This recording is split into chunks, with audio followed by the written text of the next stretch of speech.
This scriptural event signified the homage of human kings to Jesus Christ. Having followed the star of Bethlehem, the Magi found the newborn child in the manger and offered him gifts. According to tradition, the Magi were identified as Melchior, king of light, who presented gold in recognition of the child's royalty; Caspar, the white one, who offered frankincense, in accordance with the child's divinity; and Balthazar, the lord of treasures, who presented myrrh as a sign of the child's future suffering and death. The Magi, a Persian sacred caste who were skilled in astrology and the occult, followed a singular star to Bethlehem in search of its source, Mary and the Christ child. Identified as the Epiphany, this event signified the first manifestation of Jesus Christ to the Gentile world. Until the 5th century, the Feast of Epiphany celebrated the adoration of the Magi, the baptism of Jesus Christ, and the marriage at Cana. By the 7th century, the adoration of the Magi underwent narrative and visual transformations as the three Magi, representing the number of gifts, the three ages of humanity, and the Trinity, were identified as Caspar, Melchior, and Balthazar. By the 12th century, the Magi became kings, whose relics were interred in the cathedral in Cologne. An older celebration than Christmas, the Feast of Epiphany was identified in the medieval church as Twelfth Night.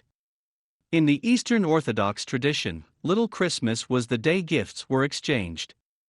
The adoration of the Magi was a popular theme throughout the history of Christian art.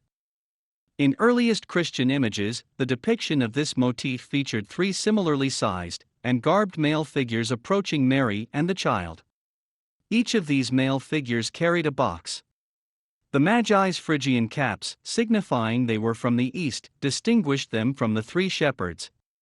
By the medieval period, the Magi were represented by a young man, a middle-aged man, and an elderly man.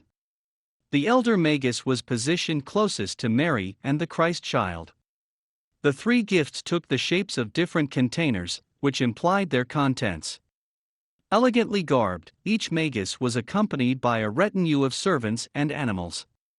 In the 14th century, the eldest Magus knelt before the Christ child as a sign of both humility and a recognition of the manifestation of the infant's singular unity of humanity and divinity. Following medieval legend, one of the Magi was depicted as black. During the Great Age of Explorations, at least one of the Magi began to take on the facial characteristics, skin color, and dress of the varied lands Christianized by Europe, including the Americas, Africa, China, and Japan. In Renaissance art, the adoration of the Magi and the adoration of the shepherds, as seen in Luke 2 verse 8 through 20, became fused into one adoration scene.